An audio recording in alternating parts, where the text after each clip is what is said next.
The plus-size food truck owner fed a homeless man. Then his true identity stunned her. Who was the man she chose to feed? And what could his true identity possibly reveal that would leave her stunned? Hello, everyone, and welcome back to the channel. We are glad to have you here for another emotional story about unexpected encounters and the choices that can change everything. Before we begin, please subscribe to the channel and turn on notifications so you never miss our next story. Thank you for spending your time with us and for continuing to support the channel. Now, tell us in the comments, would you offer a free meal to a homeless stranger if you had the chance?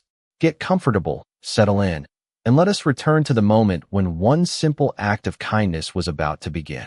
I had $14.62 in the register when the man asked me if I was throwing dinner away. It was 11:38 on a cold Thursday night, and rain tapped against the metal roof of Brooks and Buns like impatient fingers.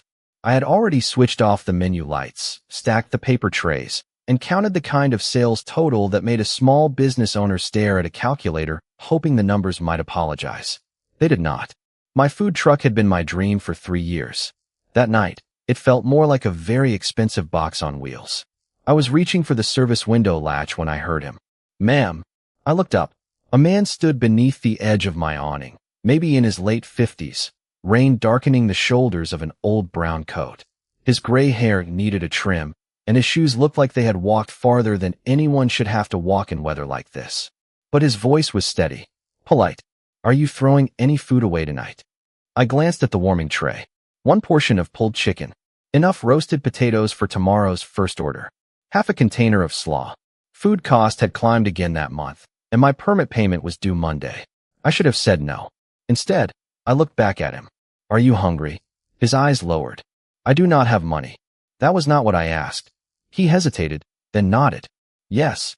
I sighed, reached beneath the counter, and flipped the grill back on. "Give me 5 minutes. You do not have to make anything fresh." "I know." Butter hissed against the hot surface. The smell of toasted brioche filled the truck while rain blurred the streetlights outside. I piled warm chicken onto the bun, added slaw, potatoes, and the extra pickles I usually charge 75 cents for because apparently I had lost all financial judgment. When I handed him the tray, he stared at it. "How much? Tonight? Nothing. I can pay you another time. Then come back another time and buy lunch." He smiled faintly. It changed his whole face. "Nathan," he said. "Hannah." I pointed toward the folding chair beneath my awning. "Sit before the potatoes get cold." He did. I cleaned while he ate, pretending not to notice how slowly he took each bite, as though making the meal last mattered. My reflection floated in the stainless steel wall beside me, brown hair escaping its ponytail, flour on my black shirt, full hips squeezed between a prep counter and a refrigerator I still owed money on. I looked exhausted because I was. When Nathan finished, he carried the empty tray back to the window. "That was the best meal I have had in a long time. You were hungry. Hunger improves my cooking." He laughed softly, then glanced at the empty street. "You are closing with almost nothing in that register." My hand stopped over the cash drawer. "You notice a lot." "Old habit." "Well, my terrible business decisions are between me and my accountant." He nodded toward the tray. "Was this one terrible?" I looked at the $14.62, then at him. "Ask me Monday when my permit payment is due." Nathan did not laugh this time. He studied me with an expression I could not read. Then he asked, "Do you always help people when nobody is watching?" I pulled the service window halfway down. "Only when they ask for extra pickles." He smiled again and disappeared into the rain. I watched him walk away until the darkness swallowed his old brown coat. Then I noticed something across the street. A black sedan sat beneath a streetlight, engine running. I could not see the driver. But as Nathan reached the corner, the sedan slowly pulled away. For the next 6 days, Nathan became the only customer who never ordered and somehow always remembered to say thank you. He did not come every night. That would have made him predictable. He appeared on Saturday at 10:45, Monday just after 11, and Wednesday while I was scraping the grill and wondering whether adulthood was mostly paying invoices with increasingly creative optimism. Each time, he waited until the dinner rush was over. Each time, I found something for him. A chicken sandwich, a bowl of chili, once a grilled cheese with tomato soup because the temperature had dropped below 40 degrees and even my truck felt cold. Extra pickles? I asked Wednesday. Nathan pulled the folding chair beneath the awning closer to the service window. With grilled cheese? That sounded judgmental. It was confusion. Free food comes with consequences. He smiled. Then extra pickles. I liked that he never performed gratitude. He did not tell me I was an angel. He did not make promises about repaying me. He ate, cleaned his place, and sometimes helped me carry empty supply crates to the storage compartment before leaving. We talked about ordinary things. Baseball, New York traffic, whether pineapple belonged on pizza. Nathan claimed neutrality, which I considered cowardice. What we did not discuss was how he ended up sleeping wherever he slept, or why a man who spoke like he had spent years in conference rooms owned one weathered coat. I figured dignity included knowing when not to ask. On Thursday night, he caught me sorting envelopes beneath the counter. Rent, insurance, permit renewal. 2 supplier invoices stamped past due in red letters large enough to insult me personally. Business slow, he asked. I flipped the envelopes face down. Business is character building. That bad? I am developing an incredible personality. He laughed, but his eyes stayed on the bills. And you are still feeding me. I looked at the pot of chili warming behind me. Being broke and being hungry are 2 different problems. Tonight, I only know how to fix one. Nathan became quiet. Most people would protect what little they have. Most people are probably better at accounting. I am serious, Hannah. So was I suddenly. I leaned against the counter. Food is food. If I have enough to get through tomorrow and somebody is hungry tonight, I can make another sandwich. He looked at me for a long moment. You make that sound simple. It should be.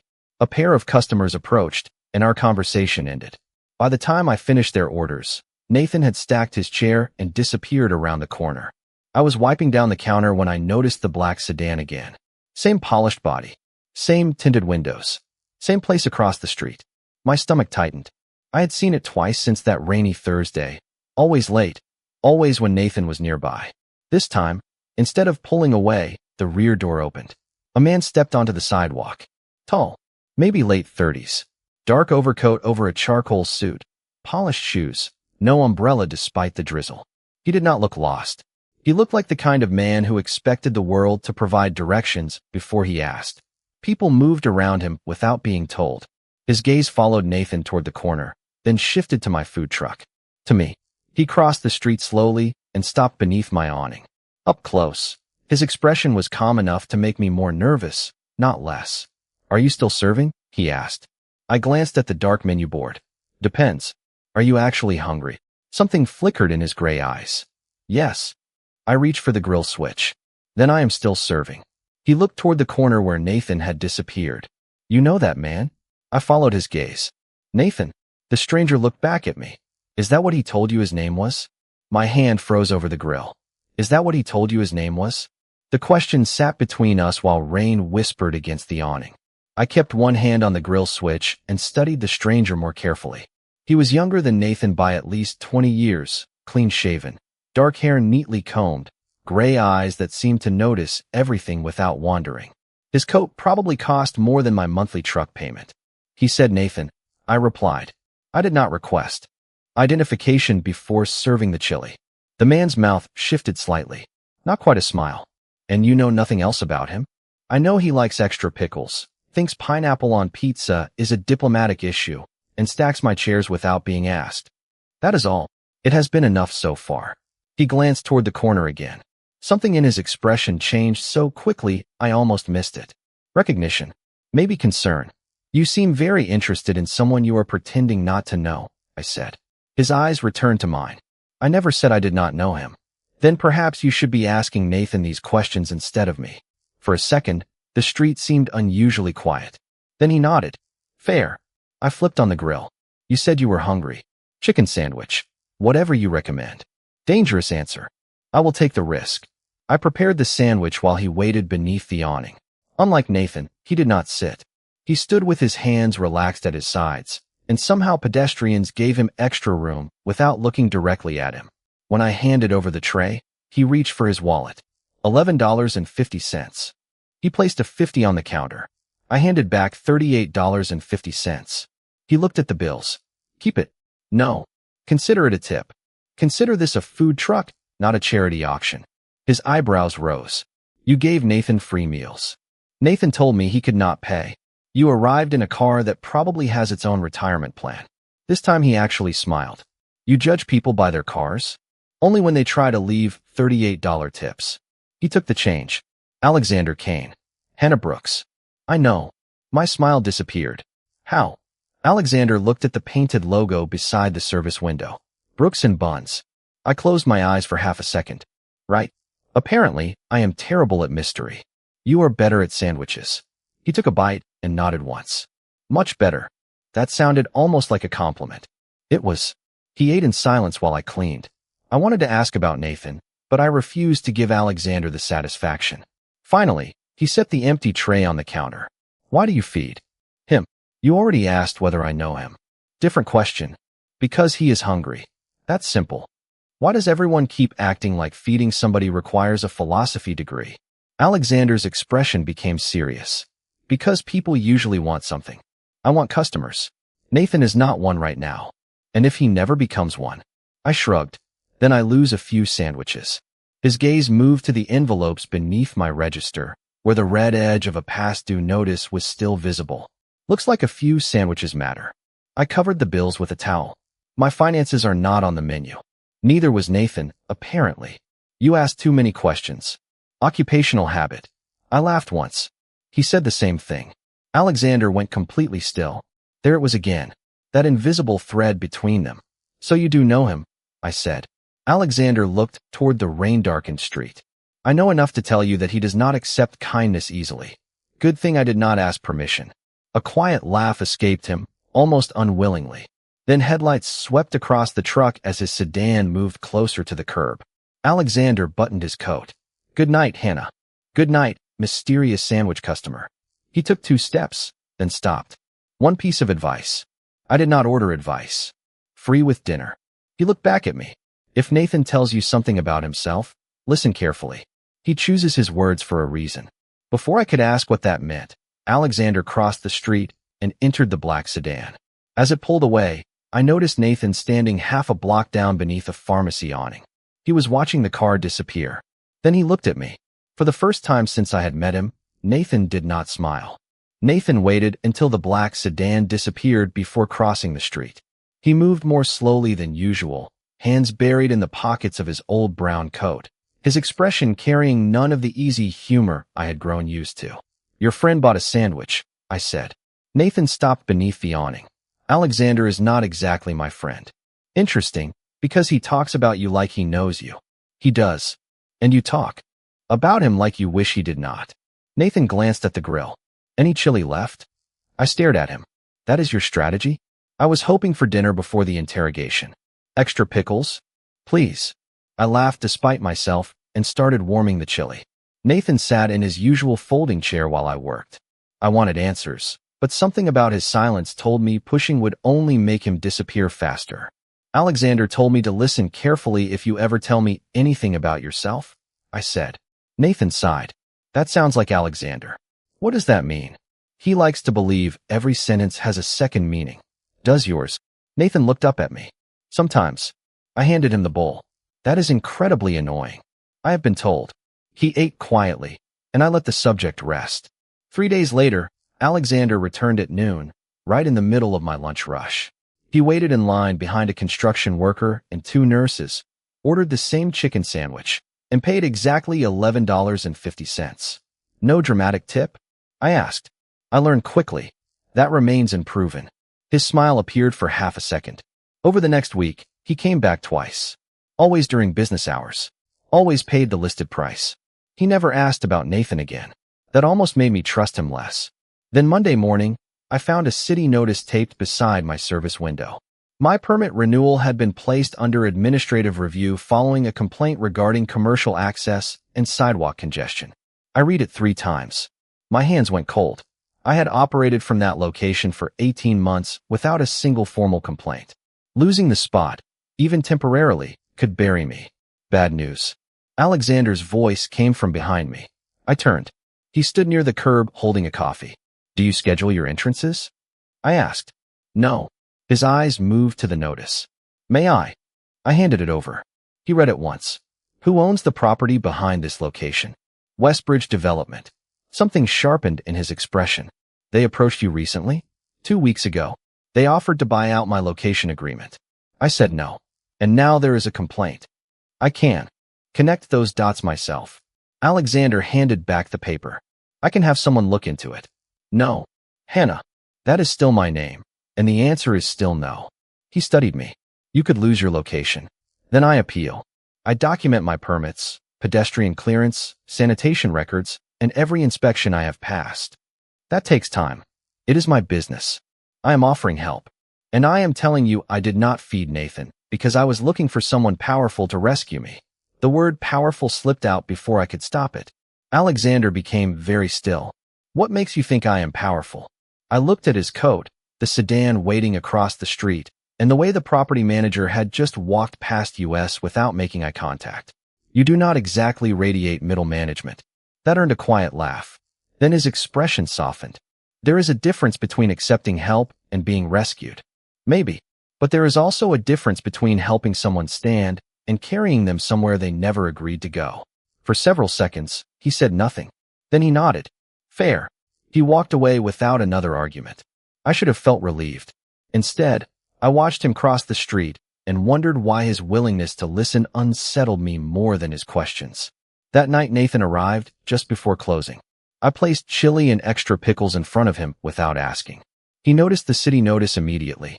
Trouble. Nothing I cannot handle. He read it from his chair, and his face changed. Westbridge, he murmured. I froze.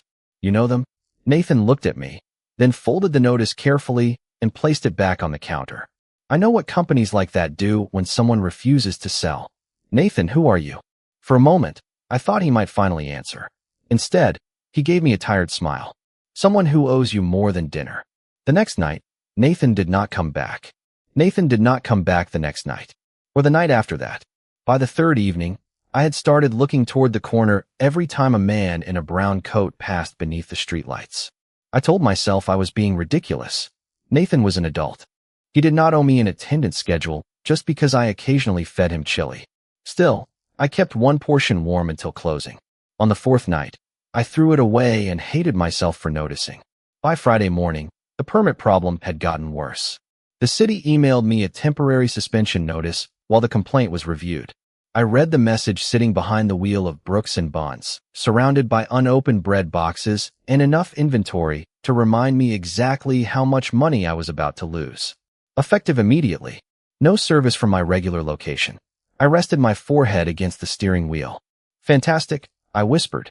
Maybe next week the engine can fall out. Someone knocked gently on the passenger side window. I looked up and found Alexander standing outside with 2 coffees. I opened the door. If one of those is sympathy coffee, I do not want it. It is oat milk, 2 sugars. I stared at him. How do you know my order? You buy it from the cart on 43rd Street every morning. That answer created more questions than it solved. He handed me the cup. I asked the vendor. Slightly less alarming. Alexander looked at the suspension notice in my hand. How long? Until review. Which means nobody will promise anything. You understand bureaucracy. Unfortunately. I took a sip. Have you seen Nathan? Alexander's expression changed. Barely, but I caught it. Yes. I sat upright. Where is he? He is safe. That is not an answer. It is the answer I can give you. Anger pushed through my worry. You show up in a black car, ask questions about him, refuse to explain how you know him, and now he disappears. You understand how strange that looks, right? Yes. Then tell me where he is. Alexander rested one hand against the open door, keeping several feet between us. Hannah, Nathan asked me not to. Why? That is his story to tell. I hated that answer because part of me respected it. Is he sick? No. In trouble. Alexander paused. Not in the way you mean. I looked down at my coffee. Tell him he still owes me one. One what? Coffee. I fed him enough times. He can buy the coffee. For the first time that morning, Alexander smiled. He remembers. The words hit me strangely. Not because of what they meant, but because of how certain Alexander sounded. I looked at him. You two are family. His smile disappeared. I did not say that. You did not have to. You are observant. Occupational hazard. Alexander glanced toward the dark service window. What will you do about the truck? Appeal. Find another legal location temporarily. Sell my refrigerator if I have to. You could let me help. We already had this conversation. I remember. Good. He nodded toward the suspension notice. Then I will not interfere. I narrowed my eyes. That was suspiciously easy. I am learning. From whom? A difficult woman with excellent sandwiches. I almost smiled. Almost. He stepped away from the truck. Do not give up on the appeal. Was not planning to. Good. Then he left. For the next 3 days, I called city offices, submitted inspection records, emailed photographs showing the required sidewalk clearance, and applied for temporary vending locations. Nothing moved. Brooks and Bunn sat silent in a rented lot while bills kept arriving with perfect punctuality. On Monday afternoon, I found an envelope tucked beneath the truck's windshield wiper. Heavy cream paper. My name written across the front. No stamp. No return address. Inside was a single card. Nathan Cole would like to repay his dinner. Beneath that was an address in Midtown and a time. Tuesday, 10 o'clock in the morning. I read it twice. Then a third time. At the bottom, in smaller handwriting, were 5 words that made my breath catch. Please bring the permit notice. The address on Nathan's card belonged to a glass tower on Park Avenue, where the lobby alone looked more expensive than Brooks and Bunn's. I arrived Tuesday at 9:52 carrying my permit notice in a manila folder and wearing the only blazer I owned that did not smell faintly like grilled onions.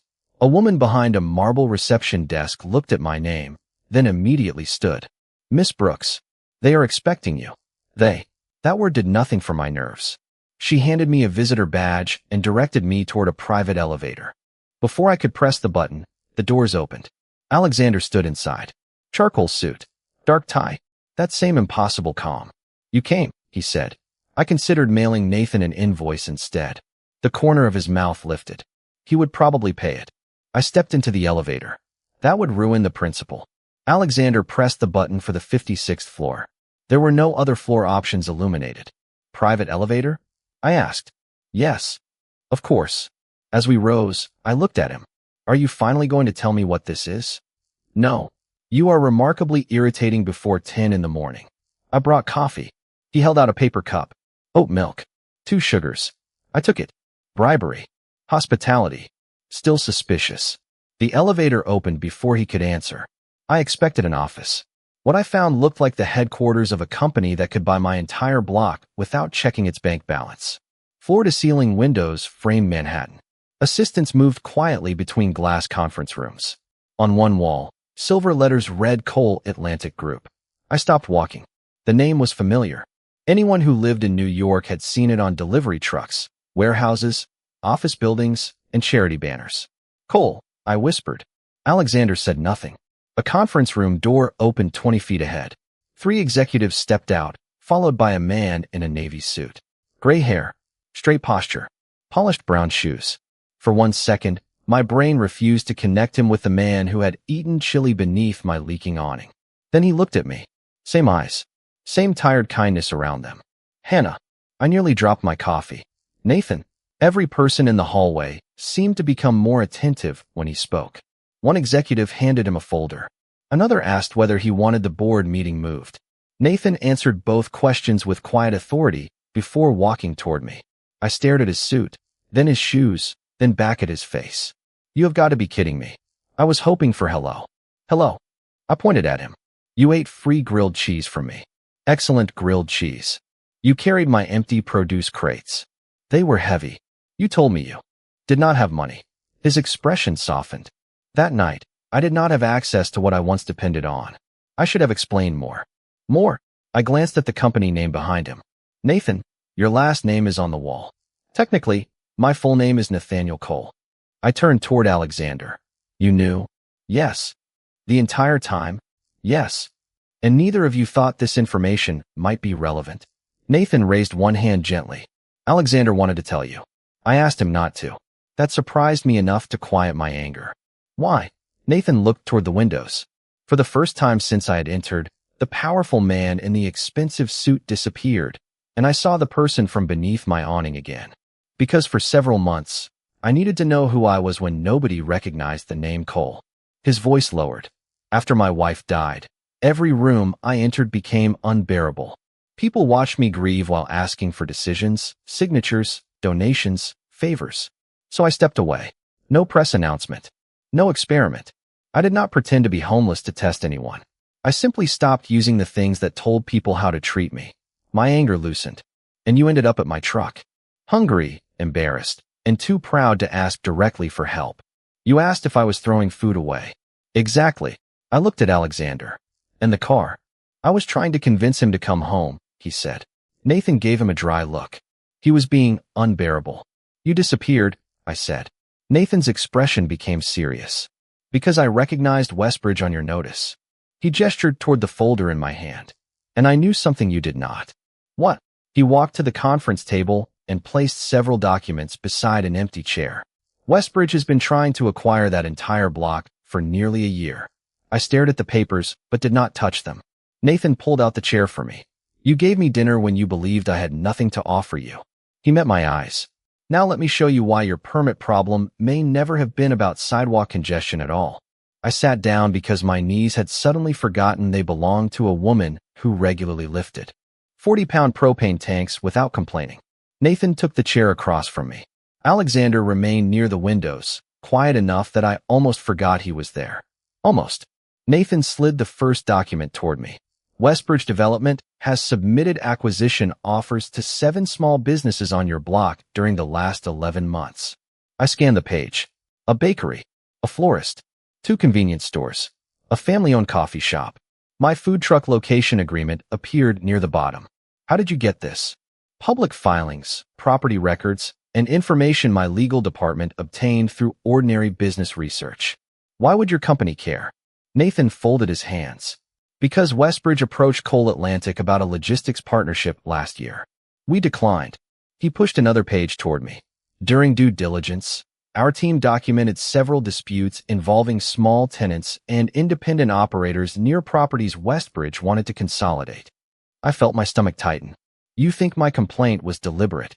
I think the timing deserves scrutiny. That is different from proving misconduct. That answer sounded careful. Responsible. Nothing like the dramatic rescue I had feared. So what happens now? I asked. Nathan glanced toward Alexander. That depends on you. Alexander finally stepped closer. Nathan can provide copies of the public records and relevant documentation to your attorney. Nothing more happens unless you choose it.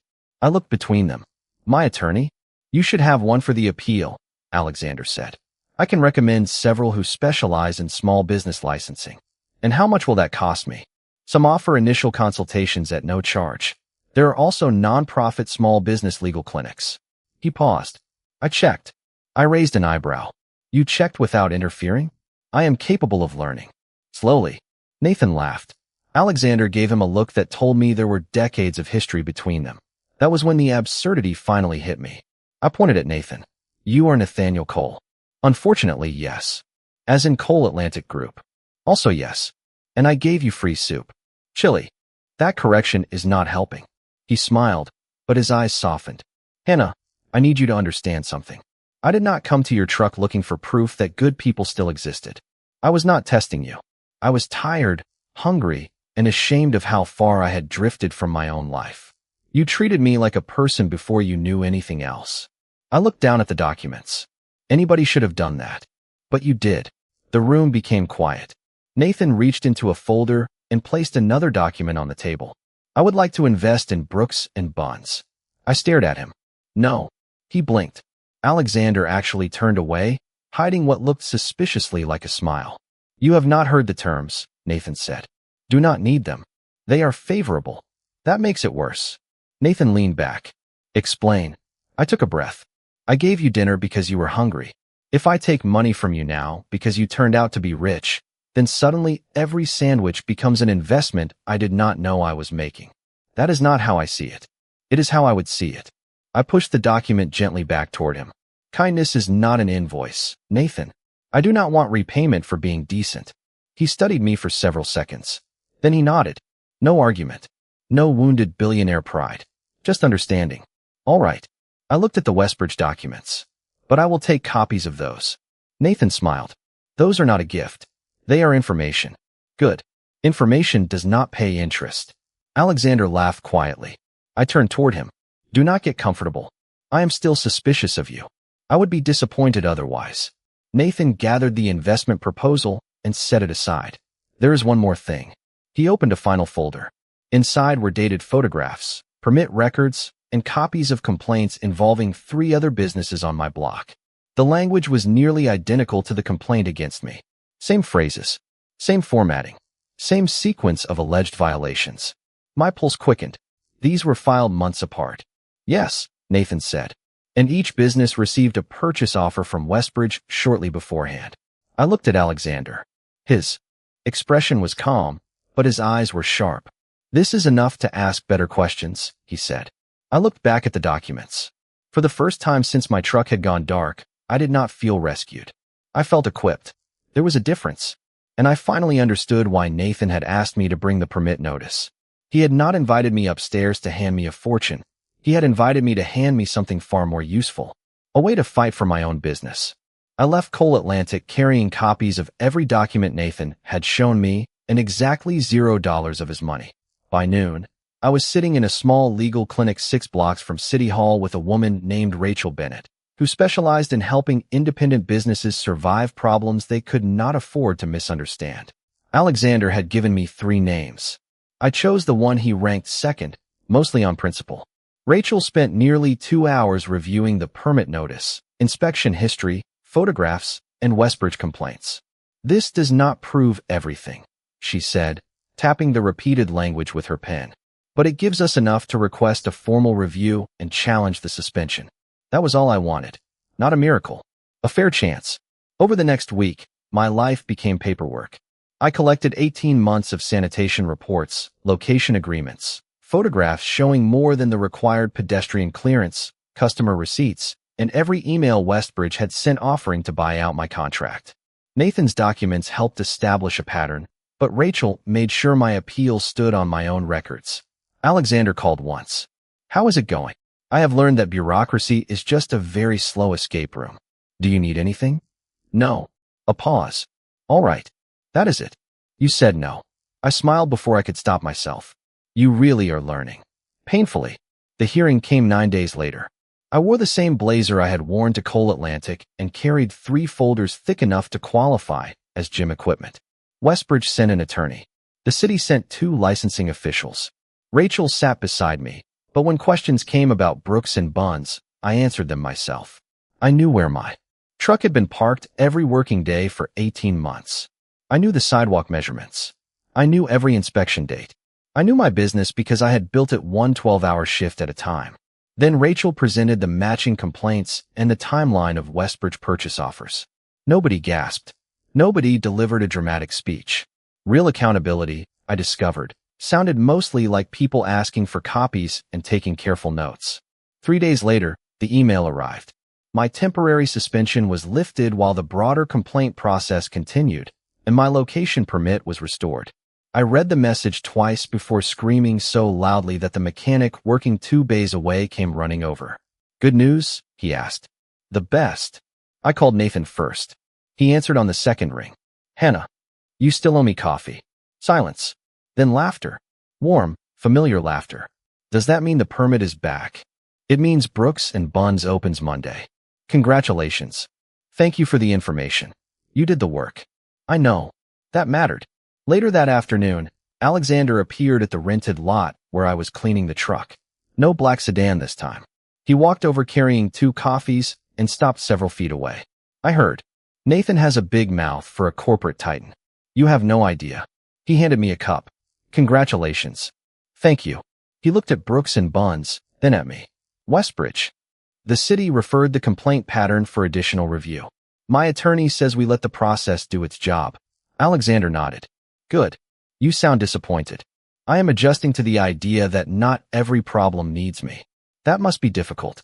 Devastating. I laughed. Then he grew serious. You know I could have made some calls. I know.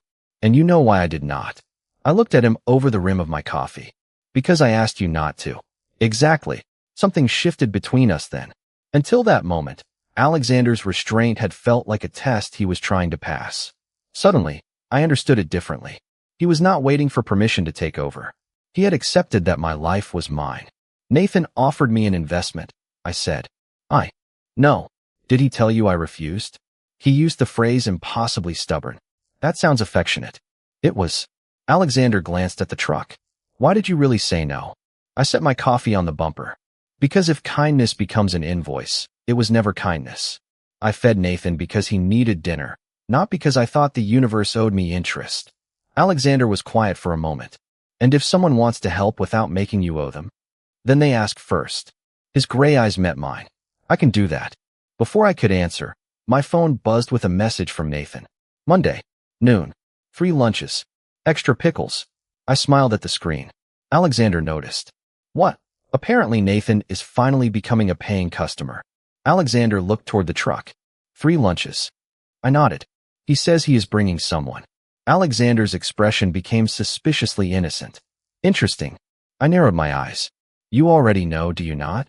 He picked up his coffee. I choose my words for a reason. And just like that, I knew exactly who had taught Nathan that line. Monday arrived with blue skies, a line of customers, and the smell of toasted brioche drifting down the block like Brooks and Buns had never been forced to close. By 11:45, I had already sold more lunches than I had during my entire last Thursday before the suspension. At exactly noon, a familiar voice came from the end of the line. I hope you saved the pickles. I looked up. Nathan stood behind a teacher, a delivery driver, and 2 construction workers. Navy jacket, open collar, no executive entourage. Beside him stood Alexander in a charcoal coat, looking far too comfortable for a man waiting to order from a food truck.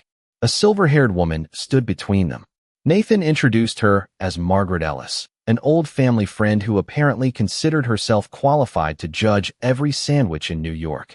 3 lunches, Nathan said when they reached the window. And I am paying. That depends. On what? Whether you finally brought my coffee. He lifted a cardboard carrier onto the counter. Oat milk. 2 sugars. I stared at him. You remembered. Nathan looked offended. I ran a logistics company for 32 years. Remembering one coffee order is within my professional capabilities. Alexander leaned toward the window. He called me twice to confirm it. Traitor, Nathan muttered. I laughed and started their order. 3 chicken sandwiches. Roasted potatoes. Extra pickles for Nathan. When I gave him the total, he handed me cash. I counted it carefully and pushed several bills back. Too much. Tip. No. Hannah. Nathaniel. Margaret laughed so hard she had to set down her lemonade. Alexander looked away, shoulders moving with silent amusement. Nathan finally accepted the change. I told you she was impossible. You keep coming back? I said. His expression softened. Some places are worth returning to. That quieted me for a second. They took their food to the folding table beside the truck. No reserved seats. No special treatment. Just 3 people eating lunch while taxis rolled past and office workers hurried along the sidewalk. Watching Nathan laugh with mustard on his napkin, I realized something strange. His expensive suit had stunned me, but it had not changed the man I knew. He was still the person who stacked my chairs. Still the person who argued about pineapple on pizza. Money had changed what I understood about his circumstances, not what I understood about his worth. The lunch rush slowed around 1:30. Margaret left first. Nathan followed 10 minutes later after carrying his tray to the trash and stacking 2 chairs out of habit. Alexander stayed. He approached the service window while I wiped down the counter. Are you still serving? He asked. I looked at him. Depends. Are you actually hungry? Recognition warmed his gray eyes. I believe we have had this conversation. And yet you still have not learned how menus work. He smiled. I was thinking about dinner. We close at 8. Not here. My hand slowed. Alexander seemed almost uncertain, which looked surprisingly human on him. Dinner sometime, he said. Somewhere without wheels. I leaned against the counter. Are you asking or arranging? His answer came immediately. Asking. No reservations made already? None. No private room mysteriously. Waiting. No.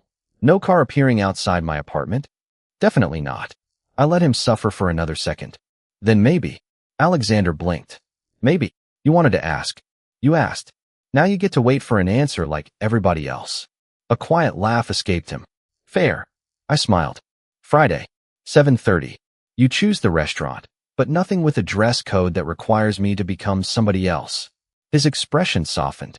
I would not ask you to. He walked away without reaching for his phone until he was halfway down the block. I watched him go, then turned back to my grill as another customer approached. Months later, people would still ask me whether I regretted giving away that first meal when I could barely afford it. I never understood the question. I had not fed Nathan because I believed kindness would return with interest. I had fed him because he was hungry. Nathan came to my window looking like a man who had nothing, while Alexander arrived looking like a man who could have anything. In the end, neither money nor power decided how I treated them. And somehow, that simple choice changed all three of us.